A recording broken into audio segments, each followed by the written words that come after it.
Lorsque l'actualité s'affole, suivez Le Point sur Métropole. Le Point tous les matins à 9 h, simultanément sur Radio et Télémétropole. Reprise 1h30. Le Point est une courtoisie de la BNC, Banque nationale de crédit.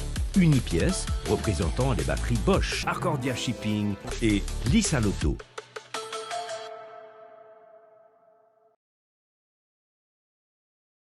Madame, Monsieur, bonjour. Bienvenue à la rubrique Le Point de Radio et Télémétropole. Merci de votre fidélité, merci de l'intérêt.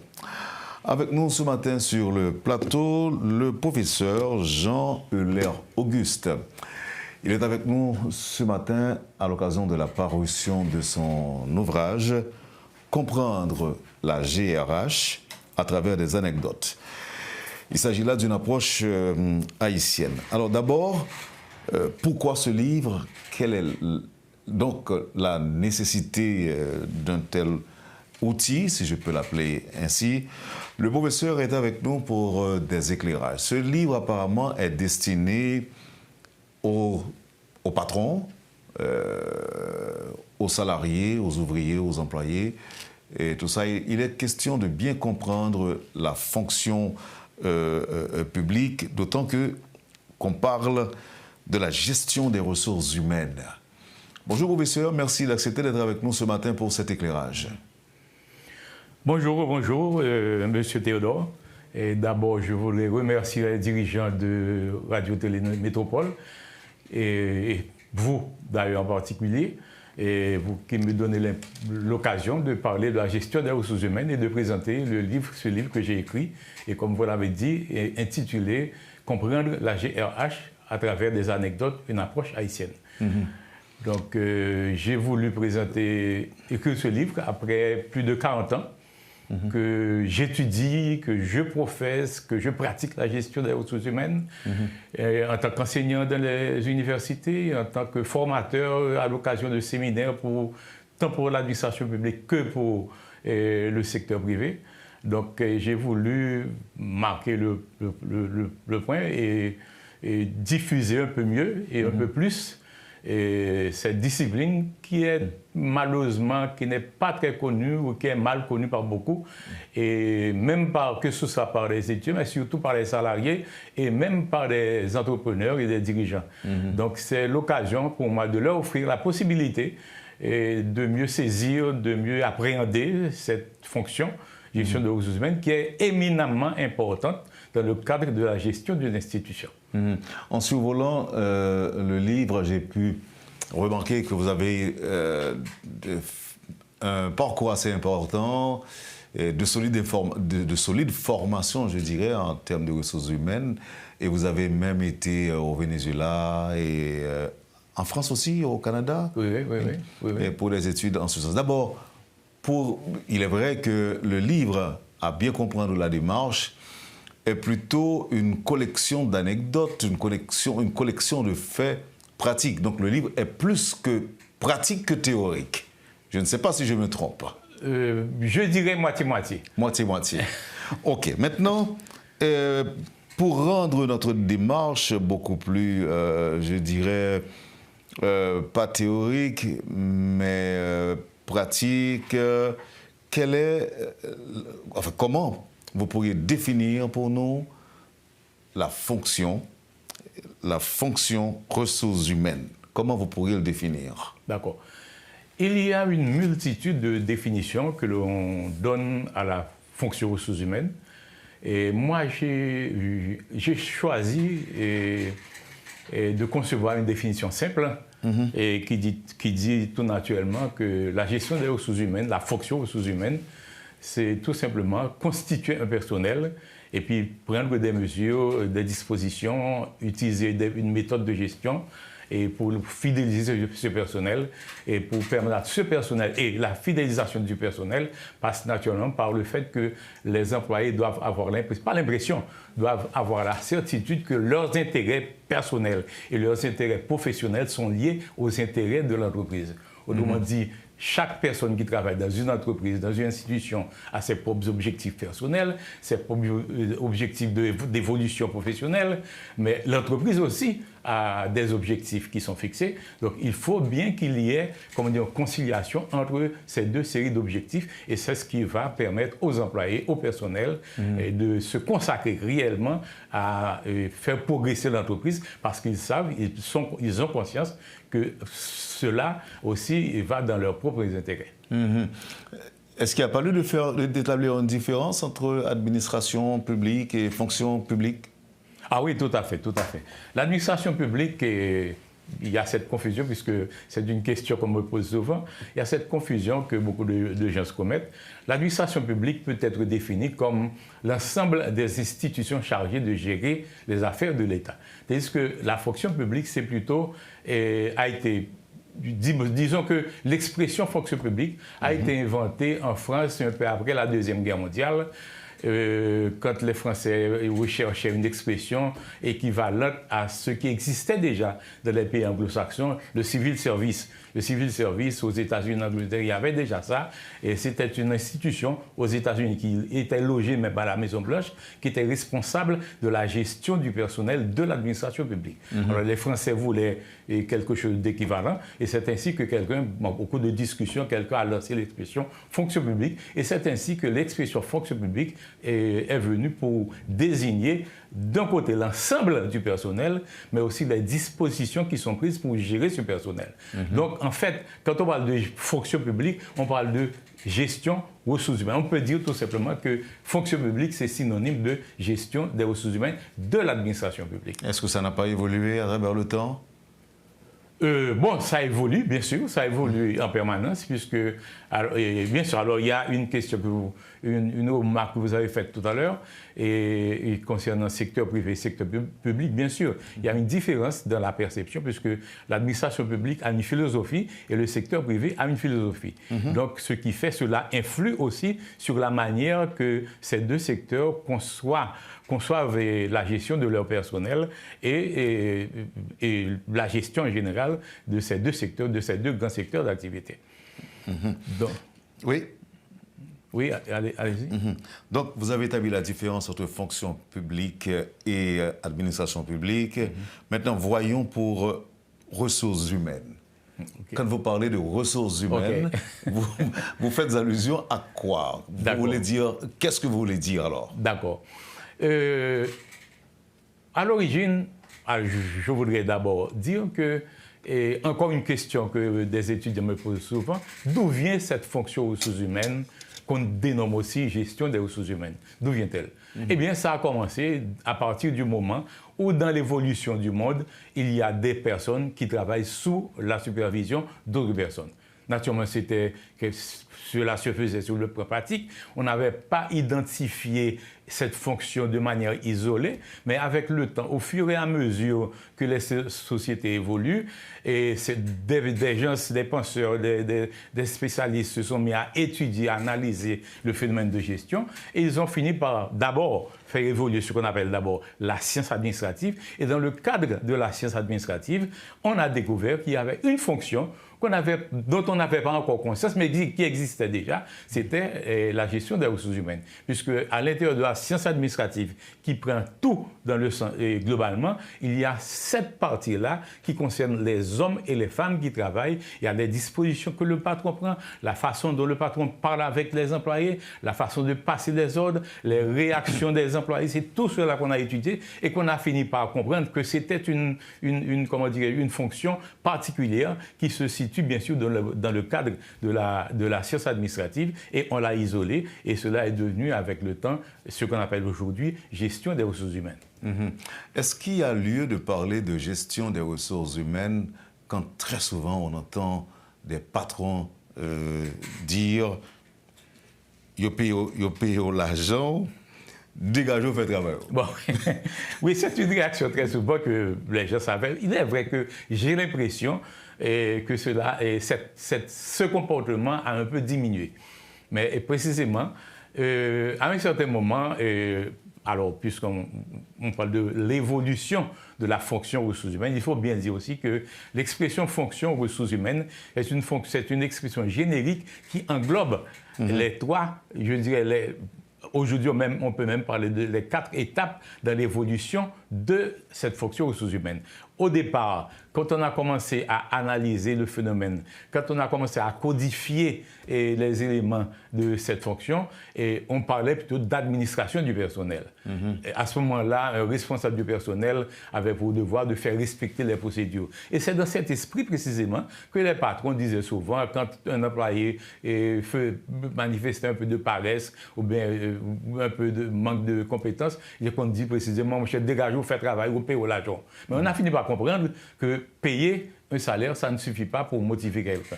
Et c'est ainsi que, on a compris que le volet humain était important. Et cette fonction ressources humaines, qui à un certain moment était dénommée gestion, administration du personnel, a évolué. On a commencé à prendre en considération le volet humain de la gestion. Et c'est ainsi que les désirs, les défauts, les qualités, et les désidérata des employés, on les a pris en considération et pour faire évoluer cette fonction. Donc, il n'était plus question de dire « Wap travail, yo paye ou comme vous, travail, fait travail ou », mais c'est plutôt prendre ces choses en considération parce que pour motiver les gens, ça ne suffit pas de les payer. On peut très bien payer et donner un salaire mirobolant à quelqu'un et ne pas arriver à le motiver parce que s'il n'y a pas cette complémentarité dans le comportement, dans la communication, dans la valorisation des employés. C'est ce qui est important. Faire comprendre aux gens que vous êtes là. Vous n'êtes pas un numéro, vous êtes là, vous êtes quelqu'un.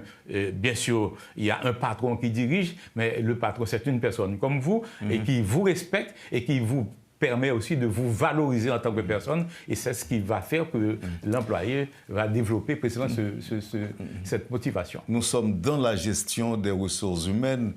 Comment concilier la volonté de devenir plus riche, là je vais parler du patron, et la volonté de l'employé de devenir, par le travail qu'il produit, riche aussi? Comment concilier les deux? Parce que, bon, on parle de richesse et disons que il y a un grand industriel français qui s'appelle Serge Dassault, qui est le patron, qui était bien sûr le patron de cette grande entreprise française qui fabrique les avions de guerre, Rafale, etc. pour la France. Et ce grand patron a écrit un livre sur la gestion participative, précisément, et l'une des phrases qu'il avait dites, c'est prenez soin de vos employés, ils prendront soin de votre entreprise. Donc c'est une base de départ pour vous dire que quand vous donnez de la considération à vos employés, pas seulement sur le plan humain, mais aussi sur le plan matériel, parce qu'il faut que l'employé se rende compte ou bien vive cette réalité qu'il va trimer, il va travailler dur pour aider le patron à faire de l'argent, à améliorer les bénéfices de son entreprise, mais il faut que la personne aussi tire profit de ça. Et comment tirer profit? Eh bien, c'est précisément dans la redistribution que beaucoup de patrons font et dans le cadre de leur gestion. Je peux vous donner un exemple très précis à ce point de vue. Il y a un patron chinois qui a 6 000 employés, et cela s'est passé il y a environ 4 ou 5 années, qui a décidé d'offrir à tous les employés, ils sont 6 000, d'offrir à tout son personnel un voyage d'une semaine à Paris, dans des hôtels de 4 et 5 étoiles. Et il a distribué 2 000 € à chaque employé comme argent de poche. Donc, vous pouvez imaginer... Il faut d'abord qu'il ait les reins solides. Bien sûr, c'est quand même une entreprise qui fonctionne bien. Mais quand les employés constatent qu'il y a cette redistribution, eh bien, il est certain qu'ils apprécient et qu'ils vont bien sûr produire davantage et multiplier leurs efforts pour que cela continue. Et ça a donné de bons résultats. Ah oui, cela a donné de bons résultats. Et bon, tout récemment d'ailleurs, enfin cela s'est passé, il y a une entreprise qui a décidé, puisque les employés avaient décidé de faire grève, non, une entreprise chinoise, coréenne plutôt, et je crois que c'était Samsung, et les employés avaient décidé de faire grève. Et bien pour éviter ça, le père a décidé d'accorder, je crois, j'ai oublié le chiffre, je l'ai noté, en tout cas à peu près 78 000 euros à chaque employé. Cela, c'est un chiffre, 10 milliards. Autrement dit, la Samsung a débloqué près de 70 milliards d'euros pour distribuer au personnel pour éviter. Et voilà, bon, maintenant cela a fait un effet monstre en matière de contentement, de satisfaction. C'est l'explosion. Et bien sûr, on peut imaginer les conséquences d'une telle décision. Alors, Goma également demandé où, professeur, et le cas de patron, par exemple, qui plus a gêné employé, pour employé par un bon mieux-être, parce que dans la tête, si employé a gagné suffisamment d'argent, il a quitté de l'autre côté, mais il a fait business pal. Comment concilier tout ça? Comment gérer tout ça? Bon, ça fait partie de l'évolution de toute société. Mais il est certain qu'à un certain moment, il y aura toujours un certain pourcentage d'employés qui constituent un petit pécule pour pouvoir devenir patrons eux-mêmes. Bon, ce qui est normal.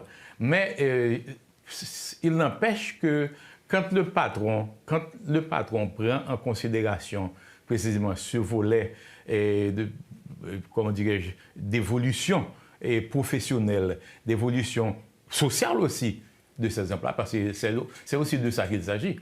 Parce que tout le monde aspire à progresser socialement, professionnellement, économiquement, et bien le patron doit prendre ça en considération. Naturellement, le patron, ce n'est quand même une entreprise, ce n'est quand même pas l'armée du salut. On ne va pas enrichir tout le monde, mais il est certain que c'est donner le sentiment à l'employé que pendant qu'il s'enrichit. Non, pendant que l'employé se tue à la tâche, pendant qu'il se tue à la tâche pour aider le patron à faire de l'argent, il va aussi tirer profit de ces efforts qu'il déploie. C'est ça l'important. Et bien sûr, cela finira par fidéliser un fort pourcentage du personnel. Il y en aura de toute façon, il y en aura certains qui partiront pour mille et une raisons. Parce que de toute façon, on ne pourra jamais contenter tout le monde et son père, comme on dit. Et sur 100 employés, il y aura toujours des mécontents. Mais ce qui est important, c'est de travailler pour qu'il y ait le moins de mécontents possible. Et pour y arriver, il faut penser à une bonne communication, entretenir de bonnes relations. Basiquement, c'est de ça. Basiquement. C'est l'élément essentiel. Donc, savoir parler aux employés. Oui, c'est l'élément essentiel, basiquement, la communication, et c'est à travers la communication, mais aussi, comment dirais-je, quand je parle de communication, je veux faire référence particulièrement à la diffusion de l'information. Il y a beaucoup de patrons comme autrement dit, qui ne diffusent pas les formations concernant le fonctionnement de toute façon, dans toute institution, il y a des informations confidentielles qu'on ne peut pas divulguer à un certain moment. Surtout si ça concerne votre profit. Oui, pour mille et une raisons. Il y a des informations. Mais il y a des informations qu'il faut de toute façon donner parce que quand les employés reçoivent des informations, même des informations qui ne concernent pas directement leur travail, leurs attributions, quand ils ont cette information, cela développe chez l'employé ce qu'on appelle le sentiment d'appartenance. Parce que beaucoup de patrons utilisent cette expression, nous sommes une grande famille, pour que l'employé puisse avoir le sentiment qu'il fait partie réellement d'une grande famille, c'est à travers la communication. Il n'y a pas d'autre moyen, c'est communiquer, informer les gens sur ce qui se passe, sur les projets que l'on a, sur les problèmes que l'on a qui ont empêché la réalisation de tels projets. Bien sûr, encore une fois, avec la réserve qu'il y a certaines informations qu'on ne peut pas divulguer, ou bien encore qui demandent du temps. Mais c'est... On l'a dit au début, ce livre comprend de la gestion des ressources humaines à travers des anecdotes, une approche haïtienne. Mais vous venez de me citer deux exemples là, en Corée et en Chine. Oui. Ça, c'est pas Haïti. Mais on pourra ensemble parler des exemples, des anecdotes haïtiennes. À ce point de vue... Non. Ce que je veux dire, c'est que on va observer la pause. Au retour, on ouvrira des parenthèses sur ce qui s'est passé, ce que vous avez noté. Oui, il y a des cas plus ou moins similaires en Haïti. OK. Et ce livre est une collection ou encore, pas une collection des anecdotes, mais c'est le résultat d'un travail échelonné sur environ, des années. Sur 40 ans, vous avez dit? Oui, oui. Mais c'est beaucoup. Oui, c'est beaucoup. On va en parler. Merci encore une fois, professeur. Vous suivez, madame, monsieur, la rubrique Le Point de Radio et Télémétropole. Notre invité ce matin, le professeur Jean Euler-Auguste. Il nous parle de son livre « Comprendre la GRH à travers des anecdotes, une approche haïtienne ». Si vous aspirez à devenir patron, vous avez intérêt à suivre cette émission. Et si vous l'êtes déjà, restez-y. Continuez à nous suivre. À tout de suite après la pause. Le Point est une courtoisie de la BNC, Banque nationale de crédit. Unipièce, représentant les batteries Bosch, Arcordia Shipping et Lisa Lotto.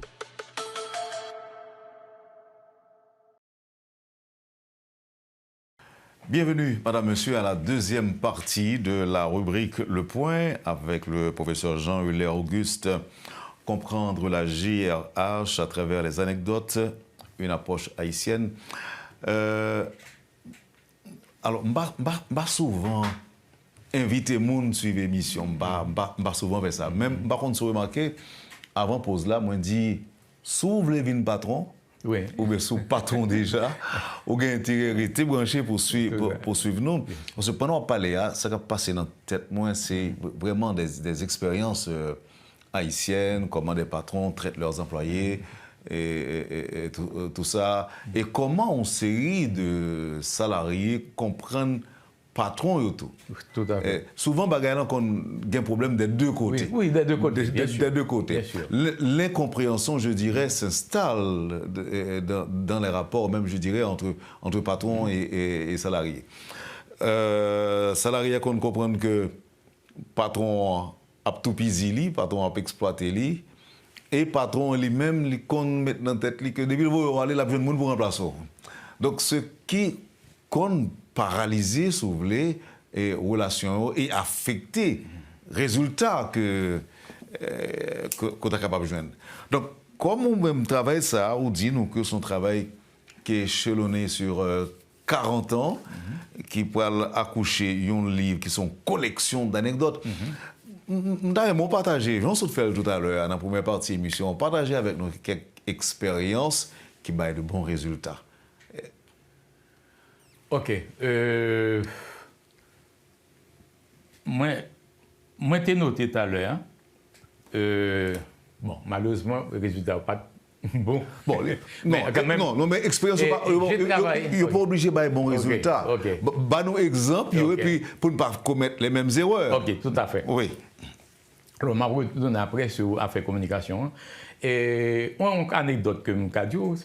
Et dans l'évolution de la fonction ressources humaines, nous parlait d'abord, il était question d'administration du personnel, et à cette phase-là, les responsables du personnel avaient pour devoir, c'est de faire respecter les règlements. C'était une gestion totalement procédurale, les procédures sont là, les règlements sont là, dégagés, respectés. Et par la suite, on est venu précisément avec l'évolution. Les luttes, les révolutions, les grèves, les manifestations des employés, les penseurs aussi, les intellectuels qui viennent avec de nouvelles idées. Et donc, tout cela a contribué à faire évoluer la fonction ressources humaines. Donc, on est passé de la phase d'administration du personnel à la phase de gestion des ressources humaines. Et dans cette phase-là, précisément, on commence à prendre en considération le volet humain de la gestion. Les volets humains, je veux dire ça comme ça de référence. Eh bien, un exemple passant, précisément parce que les patrons n'avaient pas pensé à ça. Il y a une jeune fille, je travaille comme directeur des ressources humaines dans une entreprise, il y a une jeune fille qui était diplômée en comptabilité et qui travaillait dans un autre service administratif et qui voulait être transférée à la direction de la comptabilité parce qu'elle voulait travailler précisément dans son domaine de profession. On a refusé. Quand le directeur général me dit, mon cher, ouais, directeur, ça a dit, parce qu'il t'a même transféré, et parce qu'il t'a même à le travail dans la comptabilité. Quand j'ai rencontré ce directeur, je me suis dit, ah, mon cher, c'est un plus bon problème là, je ne peux pas vous aller. Je me dis, ah, vous n'avez pas voulu aller, mais si vous ne pas quitter l'aller, ce n'est pas vous-même seul qui a perdu, c'est l'entreprise qui a perdu. Effectivement, 3 mois après, il a démission, il a un job qu'il a besoin de comptabilité.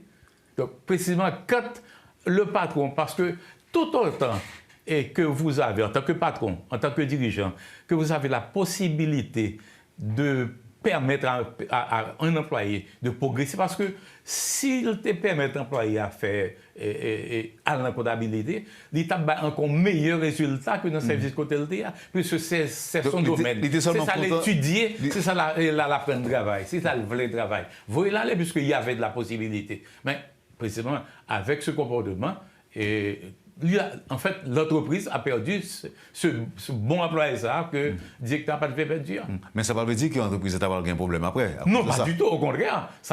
Au contraire. Le fait qu'on transfère l'employé à un côté que le bail meilleur rendement, c'est ça aussi à l'avantage. Parce que plus l'employé a senti bien, l'a travail bien, l'a motivé, plus l'employé et l'entreprise a tiré bénéfice. Donc c'est ça l'avantage. Donc, quand on dit qu'il faut prendre en considération le volet, ça ne veut pas dire que chaque fois qu'on emploie des transferts pour Balil, puisque les intérêts de l'entreprise, bien sûr, priment. Mais tant qu'il y a cette possibilité, il ne faut pas lésiner sur les moyens pour offrir maintenant cette possibilité de travailler dans le domaine. On l'autre, c'est anecdote, c'est que... Avant nous parler deuxième anecdote là, volet formation des employés. Formation, recyclage, tout ça. Très important. La gestion... des ressources humaines, oui, c'est un chapitre important de la gestion des ressources humaines. Et pendant longtemps, beaucoup de patrons, même dans les grandes entreprises à l'étranger, n'avaient pas jugé nécessaire de dépenser de l'argent pour former leur personnel. Avec le temps précisément, comme vous savez, tout évolue, ils ont fini par comprendre que c'était dans leur intérêt, si on te permet maintenant d'acquérir de nouvelles connaissances, ça tape automatiquement. Parce que d'abord, la connaissance valorise la personne qui soit. Parce qu'à partir du moment où on dit pas moins plus, les sentis viennent en l'autre monde.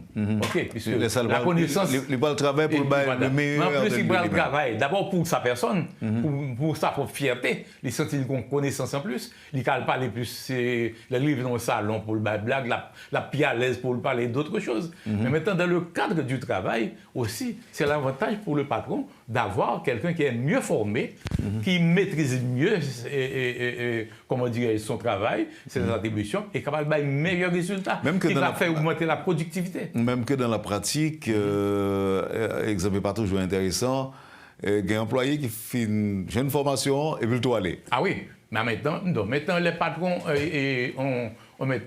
comment dirais-je, comment se défendre à travers le monde et en Haïti. C'est déjà fait aussi.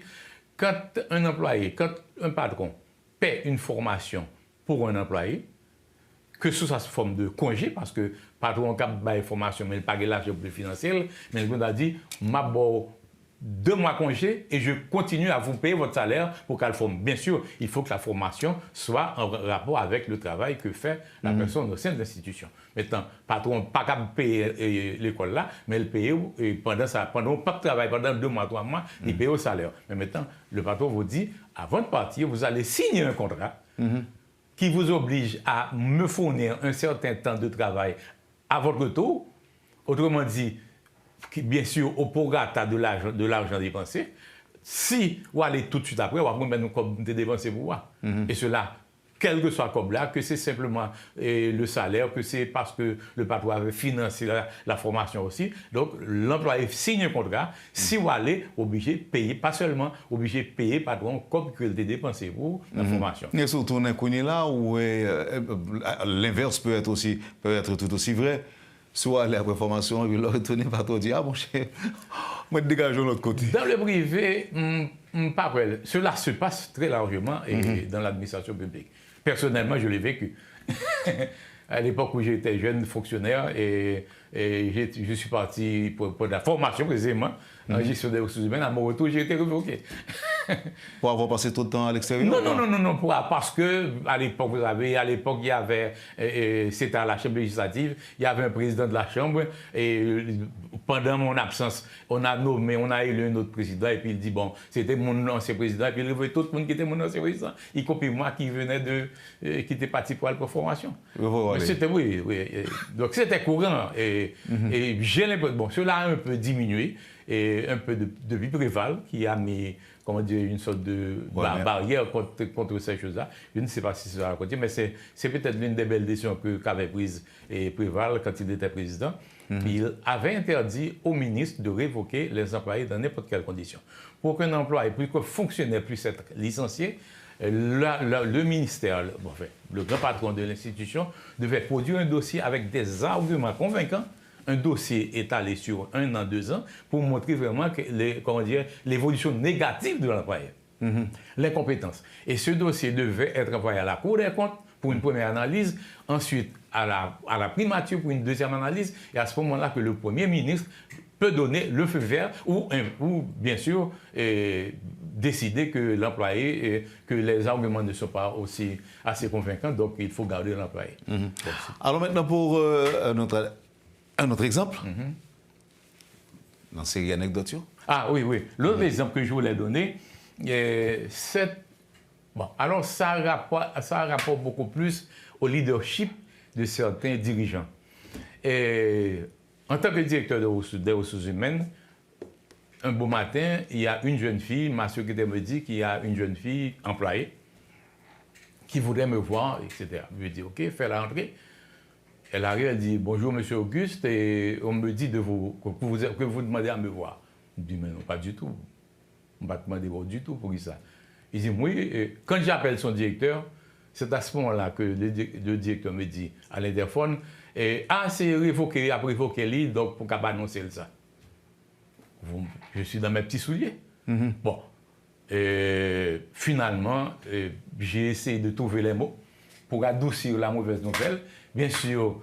Et pourquoi c'est à vous de faire pas raison, mais à l'oral comme ça, aucun dossier, à l'oral. C'est une pratique assez courante chez nous, bon, vous le savez, j'imagine. Eh bien, il me dit non, il a prévoqué pour telle raison, etc. Naturellement, je ne l'ai pas dit à la dame, à la jeune fille, m'expliquer, il me dit bon, etc. Bien naturellement. Et t'as quoi, c'est qu'on dit, il n'est pas content, il dit des paroles. Ben, mais, je ne vais pas arrêter sur ça. Puisque c'est mon job, comme directeur des ressources humaines, je dis le contraire, parce que je me comprends qu'on est énervé, je me comprends qu'on est contrarié, mais au contraire, là, ça arrive très souvent, c'est capable de mal pour un bien, ou capable de révoquer aujourd'hui, et puis demain, il n'est pas le plus bon pour eux, donc, mais c'est remonter le moral. Et puis finalement, au bout du compte, qu'est-ce qu'on a dit?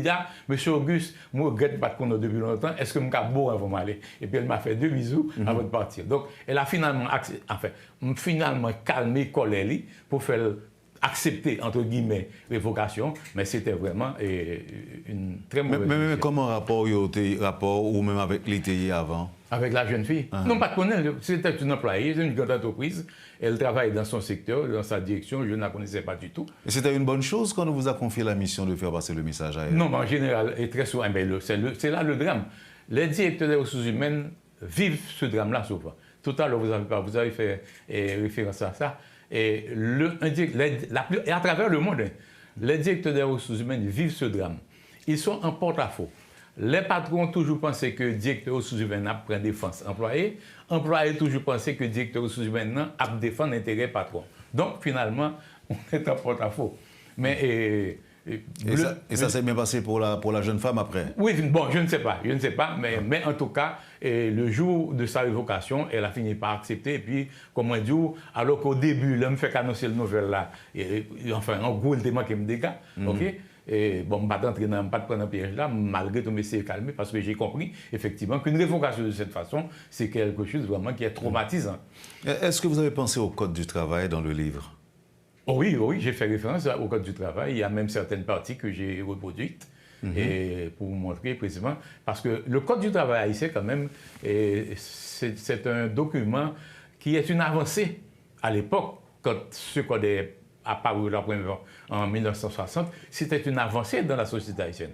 Il y a des dispositions qui avaient été prises à l'époque qui n'existaient pas du tout auparavant. Et en matière de protection des employés, protection des salariés, etc. Mais maintenant, cela a évolué, il y a eu quelques améliorations, mais encore une fois, en gros, c'est un texte de loi assez intéressant et qui établit les grandes lignes de la gestion des ressources humaines du secteur privé. Et je parle des grandes lignes parce qu'à côté du Code du travail, il y a quand même au sein de chaque institution, on devrait avoir un manuel de procédure de gestion des ressources humaines. Parce que le code, tout comme du côté de l'administration publique, il y a ce qu'on appelle la loi portant, plutôt, au départ c'était la loi portant statut général de la fonction publique, qui est une loi qui établit les grandes lignes de la gestion des ressources humaines de l'administration publique. Parallèlement, pour le secteur privé, il y a le Code du travail. Alors, pourquoi je vous ai posé la question sur la place du Code du travail dans le livre? C'est après avoir entendu l'anecdote sur la jeune femme qui ne savait pas qu'elle allait être mise à pied. Apparemment, elle n'a jamais été blâmée, elle n'avait pas reçu de lettre de blâme avant. On ne sait même pas dans quelles conditions elle a été remerciée. Le problème, c'est que je ne peux pas garantir qu'elle n'a jamais reçu de blâme à l'oral. Et c'est ça la question. Et c'est l'une des erreurs que commettent beaucoup de patrons et beaucoup de dirigeants. Après 2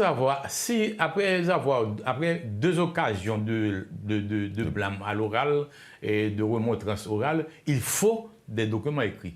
Parce que pour justifier une révocation au niveau du ministère des Affaires sociales, il faut des documents écrits.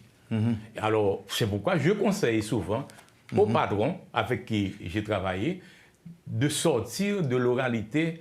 Quand vous prenez des décisions, il faut un dossier, il faut que cela se fasse à l'écrit. Et il y a précisément une entreprise qui a subi une petite anecdote rapidement, une entreprise qui a dû payer des indemnités très importantes à une employée qui a été révoquée. Il paraît, comment dirais-je, justement, puisqu'elle n'était elle ne donnait pas vraiment les résultats qu'on attendait, sauf qu'il n'y a aucun document écrit qui traduisent vraiment les reproches ou les remontrances ou l'incompétence de cette personne. Et leur évoquer, il y a une lettre d'évocation. Et puis là, le porter plainte à Affaires sociales. Affaires sociales dit non, et que l'évocation n'est pas valable, c'est abus de pouvoir. Et puis au moment donné, l'entreprise a dit voilà, il faut sortir de cette oralité. Est-ce que ça arrive que moi révoque mon travail, en fait, dans l'entreprise, moi, on a estimé qu'il a fait l'injustice et puis il est allé dans l'affaire sociale. Et puis, il a fait moi pour mon. Est-ce que vous avez un exemple comme ça déjà? Et cela s'est passé sous Jacques-Claude Duvalier. D'abord au ministère de l'Agriculture, je crois, au ministère des Travaux publics. Il y avait 2 jeunes qui avaient été évoqués par le ministre, qui a porté plainte dans la Cour des comptes, qui est le contentieux de l'administration publique, et qui exiger, ça fait un tollé, peut-être que vous êtes plus jeune ou pas trop reconnaître ça, cela fait un tollé dans le pays pour montrer que en Haïti, sous le gouvernement de Jacques-Claude Duvalier, il y a un Cour des comptes décidé pour faire ministre. Bon, est-ce que messieurs te mais qui obligé le ministre à reprendre messieurs et reprendre. Mais dans la pratique, je n'ai pas des cas. Mais bon, comme c'est dans la fonction publique, et là, m'imaginer qu'il y a un rapport entre ce ministre et ses employés. C'est là le problème. C'est là le problème. Pas quoi l'étape bon enfant, non? Pas quoi l'étape bon enfant. Exactement. Parce qu'il est certain que quand vous revenez comme ça à travailler dans ces conditions, il est certain qu'il va mettre Macron la vie due. Oui. Jusqu'à ce que c'est vous-même qui avez senti besoin de ma démission. Allez, pour retour. Parce que sinon, il y a des gens qui ont décidé, même ministre, a décidé de démissionner lui-même. Oui. Il y a un ministre qui a dit que passer pour moi pour un ligne, de révoquer. Mais en Haïti, bon. Tout est possible. Tout est possible. Après avancer sur nos professeurs, bon, alors, c'est nous pour deux petites anecdotes de plus. C'est sous son géant. Oui. Ou pas songer? Non, tu n'es pas dans tel point là. Bref. Bon, me suggérer. Question congé. Vous avez des exemples sur congé payé, congé non payé, bonus, comme ça? Ça me garde comme congé. Il y a une entreprise haïtienne, puisque vous savez, il y a le principe dans le Code du travail, c'est une entreprise privée. Dans le Code du travail, il est question on accorde à tout employé du secteur privé 15 jours de congé de maladie. Mais maintenant, si vous êtes malade, si vous n'êtes pas malade, vous ne pouvez pas jouir de ce congé. Maintenant, Et un jour de congé comme ça, ou qu'on grippe, ou qu'on diarrhée, ce n'est pas un problème, vous annoncez à votre patron que vous êtes dans l'impossibilité de vous présenter au travail et que vous ne pouvez pas venir jeudi, c'est problème. Ça veut dire à l'étranger, you call sick. Okay. Et 2 jours, jusqu'à 2 jours, pas de problème. Mais en général, à partir du 4e jour, vous devez, d'absence ou maladie, vous devez vous faire consulter un médecin et présenter un certificat de maladie signé de médecin. OK? Maintenant. Et si le médecin est en même lieu? Bon, s'il faut, il n'est pas toujours facile pour le patron de savoir si c'est vrai ou bien si c'est bon, si c'est pas bon. Donc, en général, il est passé. Mais ce que je voulais souligner, c'est ce patron qui dit, bon, étant donné qu'il y a beaucoup d'employés qui, de temps en temps, pas malades réellement, mais le fatigué, que le pas fatigué, il décide pour le prendre un jour de congé et de coucher la caille. Et puis, il dit, ouais, il dit, bon, oui, je souffre de ceci, de cela, et que le va venir pour un jour, il n'y a pas de gabaye. Et puis, il reste la caille, ça fait partie, puisque il doit ça. Il doit 15 jours de congé de maladie. Mais qu'est-ce qui se passe? Pour limiter cet absentéisme qui n'a pas aucune justification, puisque nous ne sommes pas malades vraiment, eh bien, le patron vous dit, tout jour de congé qu'on ne prend pas pendant l'année, congé de maladie qu'on ne prend pas, m'a payé à la fin de l'année. Donc, ce qui veut dire que si vous avez passé toute l'année sans jamais bénéficier, solliciter un congé de maladie, au bout de l'année, vous allez recevoir le salaire de 15 jours en plus de votre bonus. Mais ça va en fait, non? Non, oui, il y a un patron qui le fait. Oh, OK. Ah, oui, comme si, en plus de bonus, là... En plus de bonus, là, il paye 15 jours de congé de maladie qu'on ne peut pas prendre. Ah, au monde qui est intérêt pas malade. Ah oui, au monde qui est pas malade. Mais pourquoi? C'est une bonne occasion, c'est une bonne mesure que le prend. Et effectivement, cela a diminué, ça fait diminuer. Mais c'est le truc qui marche bien, c'est pas lorsqu'on en paye en crise que le patron, c'est gourmet pour jeune. Jusqu'à présent, on fait 2 jours. Jusqu'à présent, on fait 2 jours. Puisque bon, l'entreprise marche plus ou moins. Et donc, il va pour le faire. Mais si tu es malade pendant une semaine, oublié comme ça. Oui, non, sous malade, vous provisez de congé, donc vous pas la donne. Mais c'était pour pas malade, vous jamais malade. Et congé maternité, ça. Non, oui, mais congé de maternité, oui, bien sûr, vous jouissez de ça sans problème. Et payé par, en partie par l'entreprise et en partie par le FATMA. Maintenant, livre ça, côté mon abjeune. Bon, livre ça va bien précisément, non, il est déjà en vente dans librairie La Pléiade, à Bois-Patate, à Port-au-Prince, librairie La Pléiade à Pétionville, Astérix à Pétionville, il est là, et puis magasin J'imagine et maison Henri Deschamps à Pétionville. Vous pensez à Ventilature? Ventilature, oui, on envisage déjà. J'ai déjà pris contact avec La Pléiade et nous sommes en train d'envisager d'organiser une forte signature et probablement à la fin de ce mois. Bon, on n'a pas dû faire pendant le football là parce que probablement à la fin de ce mois. Il n'y a pas d'occupé. Donc voilà. En tout cas, je suis bien content de ce moment que nous passons et matin, je pensais que mon pote on dit plus tant qu'on nous dit bah public là. Il y a des bagages, un peu le patron à prendre. Un peu le monde qui travaille tout, il était tout oui. Parce que ça, c'est vrai qui concerne tout le monde. Et merci aussi pour le travail. Je prends la liberté de vous remercier pour le travail. Et c'est un travail utile. Merci. Je vous remercie. Merci Radio Télémétropole, d'abord, encore une fois, de m'avoir invité. Et j'ai passé un bon moment. Vous savez, c'est la première fois que je donne une interview. Et bon, c'est pas toujours facile, vous le savez. Oui. Et bon, en tout cas... Alors, Métropole, nous avons une magie ça, recevoir mon pour la première fois, et puis faire briller, faire exploser tout. Oui, bien sûr. Et je suis habitué à animer des séminaires, mais venir comme ça en studio. Oui, et savoir que vous êtes suivi par des milliers de gens. Des milliers, peut-être des millions. Oui, on ne sait jamais. En tout cas, merci encore. Je vous en prie. Voilà, et Jean Euler Auguste, qui est né à Port-de-Paix. Port-de-Paix, oui, Port-de-Paix. Merci d'avoir accepté l'invitation de Métropole. Passez une bonne journée et puis je vous souhaite du succès, bonne chance avec le livre. D'accord, merci à vous aussi. Vous avez suivi, mesdames, messieurs, la rubrique Le Point de Radio et Télé Métropole. Merci de nous avoir suivis. Passez une excellente journée avec Métropole et à demain. Lorsque l'actualité s'affole, suivez Le Point sur Métropole. Le point tous les matins à 9h, simultanément sur Radio et Télémétropole. Reprise, 1h30. Le point est une courtoisie de la BNC, Banque nationale de crédit. Unipièce, représentant les batteries Bosch, Arcordia Shipping et Lisa Lotto.